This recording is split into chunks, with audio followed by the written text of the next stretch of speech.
Hello everyone, कैसे हैं अपने टेक वन में आपका स्वागत है। सरकारी पदों पर भर्तियां न होने से माहौल धीरे धीरे सरकार के खिलाफ होता जा रहा है। क्या कारण है, चलिए जान लीजिए। गलियारे में आजकल यहाँ राजनीतिक घटनाक्रमों की चर्चा हो रही है। वहीं प्रदेश सरकार के पदों पर सरकारी भर्तियां न होने की चर्चा हो रही है।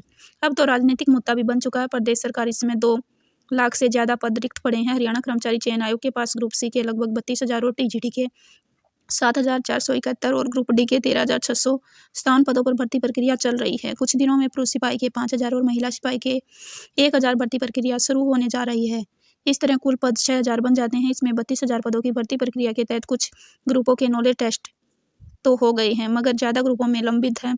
इन पदों की भर्तियां अदालत में लटकी हुई हैं, जिसका एक आधार पर सामाजिक आर्थिक आधार के अंक देने की नीति को चुनौती दी गई है। वहीं सामाजिक आर्थिक मानदंड के अंकों का सही आंकलन न होने के कारण सिंगल बैच के सीईटी स्कोर रद्द करने का फैसला अपील में लंबित है।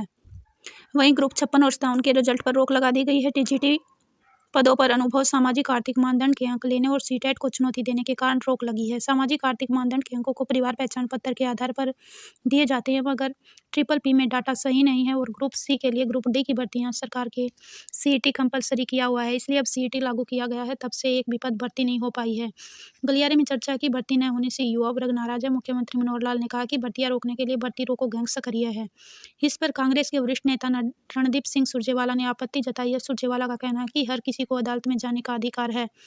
गलियारे में कहा जा रहा है कि अदालत की चुनौती तभी दी जाती है जब कोई कमी रह जाती है। गलियारे में साफ कह रखा है कि सीईटी पॉलिसी लागू करते समय अगर सरकार ध्यान देती है तो भर्तियां फटाफट हो जाती हैं, मगर सीईटी में ऐसी शर्त लगा दी गई है कि 3 साल से सीईटी के आधार पर एक भी पद पर भर्ती नहीं हो पाई। सीईटी हर साल होना था, मगर एक बार ही हो पाया है। अब युवा कह रहे हैं कि सीईटी नहीं दे पाए, बाद में पात्र हो पाए हैं तो पहले सीईटी में फेल हो गए। जिनका स्कोर कम है वे दूसरे सीईटी होने का इंतजार कर रहे हैं। ऐसा न होने से हजारों युवाओं में नाराज हैं। इस तरह पुलिस भर्ती में सरकार की उम्र की 3 साल की छूट दी है, मगर अन्य भर्तियों में नहीं दी। इन भर्तियों में उम्मीदवार ओवरेज हुए हैं। अब वे मांग कर रहे हैं कि जैसे पुलिस भर्ती में छूट दी गई है, वैसे ही और भर्तियों में भी हो। जब से मुख्यमंत्री मनोहर लाल ने मुख्य प्रधान सचिव के पद पर राजेश खुल्लर बैठे हैं, तब से इन भर्तियों को पूरा करने में तेजी आई थी। वे खुद समस्या को समझते थे और फौरन दूर भी करते थे। इसका उदाहरण पुलिस भर्ती में 3 साल की छूट देना है।